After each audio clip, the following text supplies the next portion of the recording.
Hello， 大家好，这里是苏小厨，我是 Tina。五月天，青梅酸樱桃甜。细心的你有没有发觉，午后的蝉鸣和夏天一起悄悄来啦？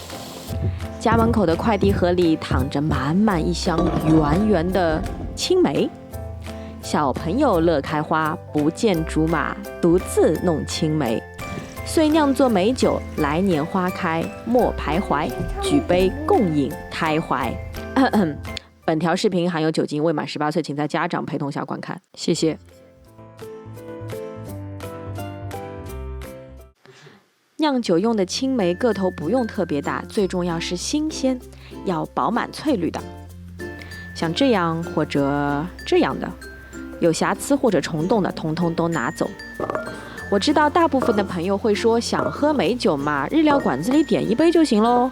但是你知道外面卖的那一杯有多少是真美酒啊？便宜点的基本就是香精，看得到梅子的那些也基本被勾兑的滋味寡淡。况且你自己试试看，真的很方便啊，基本就是端午前酿，中秋节就能享用。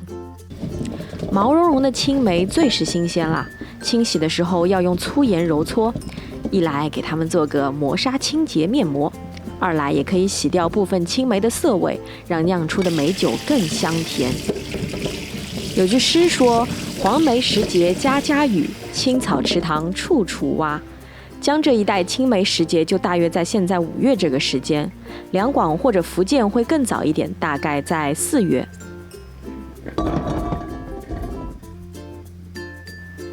回头看到这些不完美的青梅，也不应该浪费它们的美味，我决定把受伤的部分切去，单独用这些来酿一瓶酒。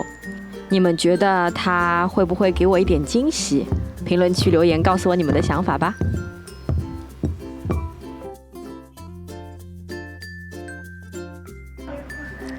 关于酿酒，首先玻璃瓶需要保证无水无油，不是一定要用热水烫，因为很多玻璃其实不耐高温，很容易爆瓶引起危险。别问我是怎么知道的。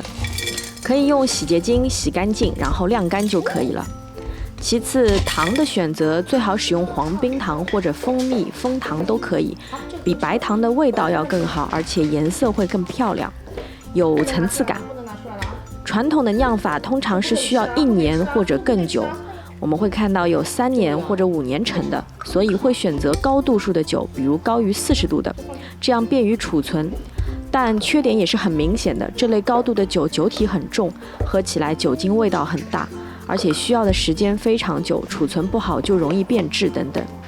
所谓浅渍，只需要更短的时间，通常半年或者3个月就可以喝了。